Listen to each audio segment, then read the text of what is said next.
बिस्मिल्लाहिर्रहमानिर्रहीम। Today I will be teaching you about sympathetic drugs, जिनको सिम्पैथोमोमीमेट्रिक्स भी कहते हैं। ठीक है, अब ये जो सिम्पैथोमोमीमेट्रिक्स हैं, they act on adreno receptors. और एड्रीनो रिसेप्टर्स हमारे पास क्या है? We have got alpha and beta variety. ठीक है, इसके अलावा डोपामिनर्जिक रिसेप्टर्स भी होते हैं, ठीक है, जिनकी कॉन्ट्रीब्यूशन कंपैरेटिवली लेस है, तो भी हम उनकी बात नहीं करेंगे। सबसे पहले बात करते हैं about beta one. Beta one जो है ना, दैट इज़ कार्डियो स्टिमुलेटरी। ठीक है, ये आपके पास बीटा रिसेप्टर्स आपके S A node, A V node और कार्डियक मसल्स के अंदर भी पाए जाते हैं। So therefore they are not only responsible for increasing the contractility of the heart, but they are also responsible for increasing the heart rate and heart conduction.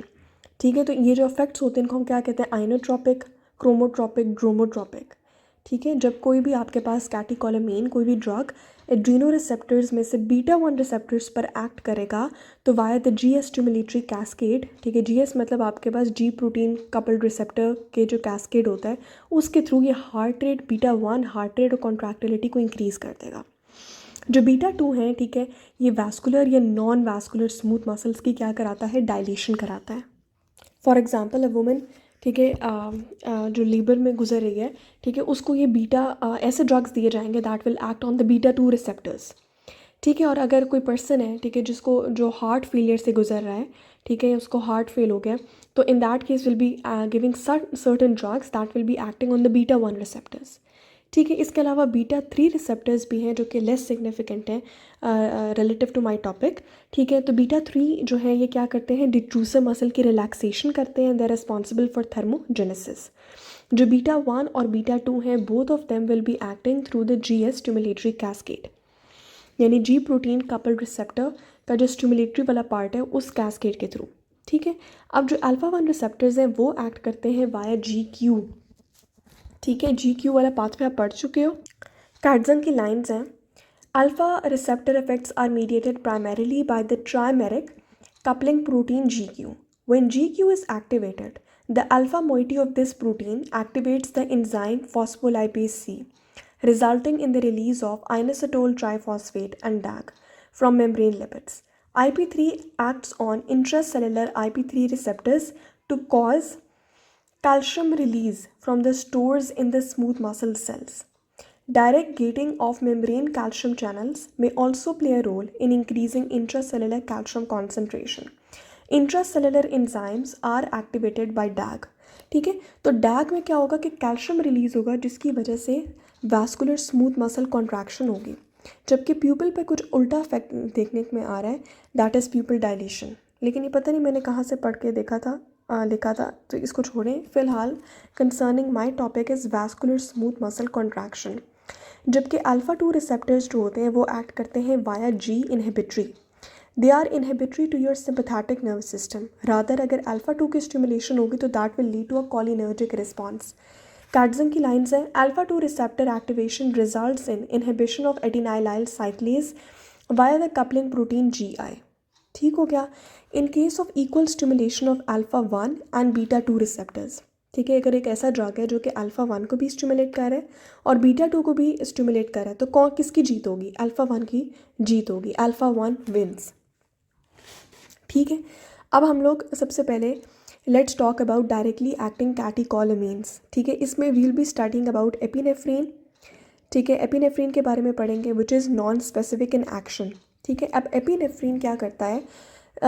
Epinephrine होता तो non specific है, ये आपके अल्फ़ा रिसेप्टर्स को भी stimulate करता है और आपके बीटा रिसेप्टर्स को भी स्टिमुलेट करता है। ठीक है, लेकिन जो आपके बीटा रिसेप्टर्स होती हैं उनकी stimulation is before the stimulation of the alpha receptors. ठीक है, फिर आ जाता है आपके पास नॉर एपिनेफ्रीन। नॉर एपिनेफ्रीन जो है, ठीक है, वो आपके पास सबसे पहले अल्फ़ा वन की स्टिमुलेशन कराएगा, फिर अल्फ़ा टू की स्टिमुलेशन कराएगा और लास्ट में बीटा वन की स्टिमुलेशन करवाएगा। ठीक है, अब देखो अल्फ़ा वन क्या है, अल्फ़ा वन क्या करता है, मैंने भी आपको बताया। अल्फ़ा वन का एक्शन है वास्कुलर स्मूथ मसल कॉन्ट्रैक्शन, ये ओवरऑल मसल्स की कॉन्ट्रैक्शन कर रहा है। ठीक है, वैसल नॉन वास्कुलर भी हो सकता है। ठीक है, तो अगर आपके ये यूरिनरी स्फिंक्टर्स की भी कॉन्ट्रैक्शन करा देगा, तो इसकी वजह से जब ये नॉरएपिनेफ्रिन किसी को दिया जाएगा किसी रिफ्रैक्टरी शॉक वगैरह में, तो उसमें क्या होगा कि that will lead to urinary retention, ये प्रॉब्लम हो सकता है। और आइसोप्रोटेरेनॉल, ठीक है, ये नॉट वेरी क्लिनिकली सिग्निफिकेंट, ये हार्ट ब्लॉक में दिया जाता है। ठीक है, and this is very beta specific, ठीक है, और इसमें बीटा 1 और बीटा 2 की साइमल्टेनियस और इक्वलेंट एक्टिवेशन ये करवाता है, जबकि अल्फ़ा रिसेप्टर्स को ये पूछता भी नहीं है, ठीक है, यानी कि अल्फ़ा रिसेप्टर्स की एक्टिवेशन नहीं कराता। अब सबसे पहले हमने बात करनी है अबाउट एपिनेफ्रीन और एपिनेफ्रीन के इफेक्ट की। उससे पहले मैं आपको एपिनेफ्रीन का मेटाबॉलिक इफेक्ट बता दूँ, ठीक है। एक बात जो मैं आपको बताना भूल गई वो ये थी कि जो बीटा 1 होता है that acts on your heart and your juxtaglomerular cells in the kidney. Beta 2 जो है वो एक्ट करता है on the bronchial smooth muscle, और जो बीटा 3 है that acts on the fat cells और द एडिपोसाइट्स। और इसके अलावा ये कि अल्फ़ा 1 जो रिसेप्टर ब्लॉकर्स होते हैं, अल्फ़ा 1 क्या कराता है, कॉन्ट्रैक्शन कराता है, तो अल्फ़ा 1 रिसेप्टर ब्लॉकर्स दिए जाते हैं एक्सट्रीम हाइपरटेंशन के पेशेंट्स को। और जब उनको इस किस्म की अल्फ़ा 1 रिसेप्टर ब्लॉकर्स वाली मेडिसिन दी जाती है तो उनको कहा जाता है कि मेडिसिन के बाद आप लोग बैठ जाएं, ठीक है। इससे ये होगा कि कहीं, क्योंकि फ़ौरन आपकी वेजल्स की कॉन्ट्रैक्शन ख़त्म हो जाएगी तो कहीं पोस्चरल हाइपोटेंशन ना हो जाए। अच्छा, इतनी एक्स्ट्रा बातें मैंने आपको बता दी। अब बात कर रहे थे हम एपिनेफ्रीन के मेटाबॉलिक इफेक्ट का। एपिनेफ्रीन क्या कराता है, ग्लाइकोजेनोलाइसिस भी कराता है और लाइपोलाइसिस भी कराता है, यानी कि लिपिड्स की ब्रेकडाउन भी कराता है, ठीक है, और ग्लाइकोजन की ब्रेकडाउन भी कराता है ताकि ग्लूकोज रिजर्व्स को बढ़ाएं। ठीक हो गया। अभी हम आगे उसके यूजेस भी देख लेंगे। इसके अलावा इसका एक एंटी इन्फ्लेमेटरी इफेक्ट है, यानी कि स्टॉप करता है इन्फ्लेमेटरी मीडिएटर्स को that are release from the mast cells. और इसके अलावा ठीक है, ये आपके इसका मेटाबॉलिक इफेक्ट एक ये भी होता है कि एडिनोसिन रिलीज़ कराता है जो कि वेजोडाइलेशन कराता है हार्ट के अंदर, ठीक है। तो ये शॉक, हाइपोटेंशन, ठीक है, हाइपरटेंशन में भी एपिनेफ्रीन दी जाएगी, लेकिन हाइपरटेंशन में एक ऐसी मेडिसिन दी जाएगी, for example methyldopa which are alpha 1 receptor antagonist, जैसे मैंने अभी आपको एग्जांपल दी थी पोस्टरल हाइपोटेंशन वाली, ठीक है ना। तो मतलब उसमें ऐसा ड्रग दिया जाएगा जो कि अल्फा 1 रिसेप्टर ब्लॉकर होगा, ठीक है। Shock, hypotension, hypovolaemia, anaphylaxis, cardiac arrest, ठीक है। लोकल एनेस्थीसिया के लॉन्ग वेजो कंस्ट्रिक्टर्स दिए जाते हैं, ठीक है। वो क्या बात उन्होंने एग्जांपल दी थी कि आपके पास lignocaine is an anaesthetic, it's a local anaesthetic. तो लोकल एनेस्थीसिया जब आप दिया जाता है तो आप वेजो कंस्ट्रिक्टर दे देते हो, फॉर एग्जांपल एपिनेफ्रीन, ताकि एनेस्थीसिया के इफेक्ट्स लिमिटेड रहे टू दैट पर्टिकुलर एरिया, ठीक है। और इसके अलावा एस्थमा, COPD, नेजल कंजेशन, ठीक है ना, इनमें ये दिया जाता है, ठीक है। What is the mechanism of action of epinephrine. Epinephrine beta 1 पर एक्ट करेगा तो हार्ट रेट, कॉन्ट्रैक्टिलिटी को इंक्रीज़ करेगा, सिस्टोलिक ब्लड प्रेशर को इंक्रीज़ करेगा, ठीक है। बीटा 2 पर एक्ट करेगा तो बीटा 2 क्या कराता था, वेजोडाइलेशन कराता था। तो क्या होगा कि आपके पास टोटल पेरिफेरल रेजिस्टेंस कम हो जाएगी। अच्छा, टोटल पेरिफेरल रेजिस्टेंस जहाँ कम होगी ना, वहीं पे आप लिख दोगे कि डायस्टोलिक ब्लड प्रेशर भी कम हो जाएगा, ठीक है। ओवरऑल आप देखें पल्स प्रेशर क्या होता है, that is the difference between the systolic blood pressure and the diastolic blood pressure. अब जो सिस्टोलिक ब्लड प्रेशर के अंदर राइज और डायस्टोलिक ब्लड प्रेशर के अंदर फॉल जो है वो अनइक्वल है, इक्वलेंट नहीं है, तो ओवरऑल आपका पल्स प्रेशर राइज ही करेगा और इसी तरह आपका कार्डिक आउटपुट भी इंक्रीज़ करेगा। क्योंकि अल्फ़ा रिसेप्टर्स जो हैं, ठीक है ना, मैंने आपको एपिनेफ्रीन का जब शुरू में बताया था तो मैंने कहा था कि अल्फ़ा रिसेप्टर्स जो होते हैं ना, they are stimulated last when epinephrine act करता है। तो इस वजह से because of that we'll get more vasodilation than vasoconstriction. If we stimulated beta and alpha receptors को equally stimulate करते then alpha receptors would win. लेकिन हमने इस वक्त क्या किया कि बीटा रिसेप्टर्स की स्टिमुलेशन ज़्यादा की है, दैट इज़ वाई वेजोडाइलेशन ज़्यादा है with comparison to vasoconstriction. So what is the conclusion with that when epinephrine given in low doses, beta 2 receptors are stimulated more, leading to vasodilation and a decrease in blood pressure. Whereas when epinephrine given in high doses, that will be stimulating more of the alpha 1 receptors, leading to increase in the blood pressure. Now let's talk about norepinephrine. Norepinephrine में ये stimulation का sequence है कि सबसे ज़्यादा वो alpha 1 को stimulate करेगा, फिर अल्फ़ा 2 को कुछ स्टिमुलेट करेगा और कुछ बीटा 1 को, ठीक है। यानी कि इसका सारा का सारा mechanism of action, MOA is basically the mechanism of action is just the reverse to that of epinephrine, ठीक है। अल्फ़ा 1 रिसेप्टर्स जब आमतौर पे अल्फ़ा 1 रिसेप्टर एगनिस्ट दिए जाते हैं तो ब्लूइश डिस्कलरेशन हो जाती है। क्यों? Because of massive peripheral vasoconstriction. आपके वेजो जो पेरिफेरल एरियाज़ हैं उनको प्रॉपर्ली ब्लड नहीं मिल रहा। समटाइम्स क्या होता है कि जो आपके डिस्टल अपेंडेजेस होते हैं, आपकी उंगलियां होती हैं, वो गल जाती हैं, गैंग्रीनस हो जाती हैं because of giving high doses of norepinephrine. क्योंकि नॉरएपिनेफ्रीन का सबसे मेजर इफेक्ट किस पर है? अल्फ़ा 1 रिसेप्टर्स पर है, ठीक है। तो क्या होगा? वेजोडाइलेशन हो रही है, इसका मतलब क्या है बीटा वेजो कंस्ट्रक्शन हो रही है अल्फा 1 की मदद से, तो that will be leading to increase in the total peripheral resistance and the increase in the diastolic pressure. Vasoconstriction किस कैस्केड के थ्रू होती है? Through the GQ cascade. इसकी मैंने पूरी स्टोरी आपको सुनाती है। हार्ट रेट डिक्रीज हो जाता है ठीक है, क्योंकि हार्ट रेट के लिए स्टिमुलेटरी सिर्फ अभी आपका कौन सा है? बीटा 1 है। Beta 1 is only stimulatory to the heart rate, bradycardia. फिर उसके बाद जब बाद में बीटा 1 स्टिमुलेशन भी होगी तो वो क्या करेगी? आपके सिस्टोलिक ब्लड प्रेशर को बढ़ाएगी, क्योंकि बीटा 1 क्या करता है? कॉन्ट्रैक्टिलिटी को बढ़ाता है। ठीक है, अब पल्स प्रेशर भी राइज़ कर जाएगा। हालांकि सिस्टोलिक ब्लड प्रेशर भी राइज़ किया, डायस्टोलिक भी राइज़ किया है, लेकिन ओवरऑल आपका पल्स प्रेशर राइज़ करेगा, मीन आर्टीरियल प्रेशर राइज़ करेगा। ठीक है, जबकि कार्डियक आउटपुट के अंदर कोई मेजर राइज नहीं आएगा। ठीक है, आइसोप्रोटेरेनॉल आपके पास क्या होता है? That is beta specific. इसमें बीटा 1 और बीटा 2 रिसेप्टर्स दोनों की इक्वलेंट स्टिमुलेशन होती है। बीटा 1 की स्टिमुलेशन की वजह से हार्ट रेट और कॉन्ट्रैक्टिलिटी इंक्रीज हो जाती है, जबकि बीटा 2 की स्टिमुलेशन की वजह से क्या होता है कि आपकी पेरिफेरल वैस्कुलर रेजिस्टेंस कम हो जाती है। बीटा 2 की वजह से डायलेशन होती है ना, आपकी वैस्कुलर रेजिस्टेंस कम हो जाती है। ठीक है, यानी कि आपके टोटल पेरिफेरल रेजिस्टेंस भी कम हो जाती है। ठीक है, आपका डायस्टोलिक ब्लड प्रेशर भी कम हो जाता है। ठीक है, और आपका पल्स प्रेशर क्या कर जाता है? इंक्रीज़ कर जाता है। अब पल्स प्रेशर मैंने सारों के अंदर कहा कि इंक्रीज़ करता है, लेकिन आइसोप्रोटेरेनोल के अंदर पल्स प्रेशर के अंदर मैसिव इंक्रीजेज आते हैं। ठीक है, जबकि ओवरऑल आपका मीन आर्टीरियल प्रेशर डिक्रीज़ कर रहा है।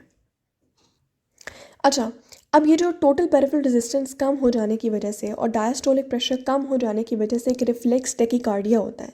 ठीक है, जो कि आपके कार्डियक आउटपुट को इंक्रीज़ करता है। ठीक है, अब ये वाला जो ड्रग है that is not very clinical applicable drug.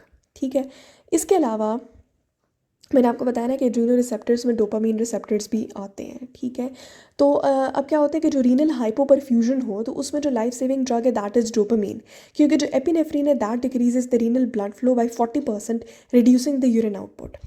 ठीक है, अच्छा, इसके अलावा हम ऐसे ड्रग्स के बारे में बात करें जो कि इनडायरेक्टली एक्टिंग सिम्पैथोमोमीमेट्रिक्स हैं। इसमें सबसे पहले आपके पास आ जाता है कोकेन।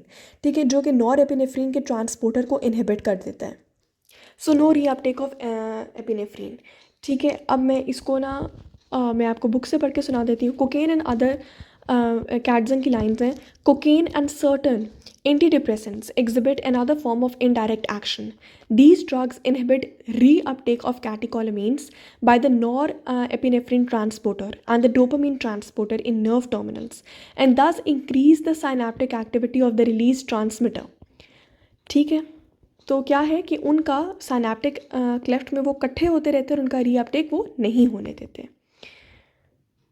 ठीक है, एक मैं आपको बाय द वे एक बात बता दूं कि जो मोनोअमाइन ऑक्सीडेज इनहिबिटर्स होते हैं और जो कैटिकोल ओ मिथाइल ट्रांसफेरेज इनहिबिटर्स होते हैं, ठीक है, ये क्या करते हैं? ये भी आपके कैटिकोलामीन्स की लाइफ को प्रोलॉन्ग करते हैं, क्योंकि बेसिकली इनहिबिटर्स प्रोलॉन्ग करते हैं। ठीक है, क्योंकि MAO और कॉम्ट जो होते हैं ना वो बेसिकली क्या करते हैं? आपके इन कैटिकोलामीन्स का ब्रेक डाउन कर देते हैं once they रीअपटेकन।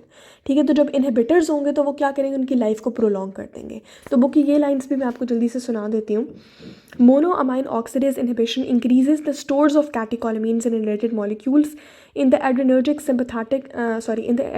synaptic vesicles, and thus may potentiate the action of indirectly acting sympathomomimetrics, for example amphetamines, that cause the release of stored transmitter. ठीक है, COMT inhibitors are useful in parkinsonism. तो यहीं पे आपको hint मिल गया होगा about एम्फीटामीन्स। ठीक है ना, नेक्स्ट मेरा जो अगला टॉपिक था दैट वाज एम्फीटामीन्स एंड टायरामीन। ठीक है, एम्फीटामीन क्या करते हैं? ठीक है, खुद ये नॉरएपिनेफ्रीन को बाहर निकालते हैं out of the synaptic vesicles और ख़ुद जाकर ये साइनेप्टिक वेसिकल्स में बैठ जाते हैं। ठीक है ना, कितने मतलब चालाक निकले। जबकि नेक्स्ट हम लोगों ने पढ़ना है टायरामीन, और इससे रिलेटेड हम एक रिएक्शन पढ़ते हैं that is called as the cheese reaction. अच्छा, टायरामीन हमारे फर्मेंटेड फूड्स के अंदर होता है, for example in bread, wine and in cheese. ठीक है, अब एक पर्सन है, ठीक है, उसको हम लोगों ने एंटीसाइकोटिक्स डॉक्टर ने दी हुई हैं। एंटीसाइकोटिक्स क्या है? They are monoamine oxidase inhibitors. ठीक है, तो उसको हम सख्ती से मना करते हैं कि आपने कोई फर्मेंटेड फूड नहीं लेना, आपने चीज़ नहीं लेनी, आपने रेड वाइन नहीं लेनी। क्यों? इसकी वजह से क्या हो सकता है? बहुत सडन बहुत हाई ब्लड प्रेशर हो जाएगा। अगर आप याद करें, मैंने आपको बताया था कि नॉरएपिनेफ्रीन के इस्तेमाल से मीन आर्टीरियल प्रेशर इंक्रीज़ हो जाता है। तो टायरामीन क्या करता है, जो कि इन फर्मेंटेड फूड्स में होता है, ये इनहिबिट कर देता है मेटाबॉलिज्म ऑफ नॉर एपिनेफ्रीन।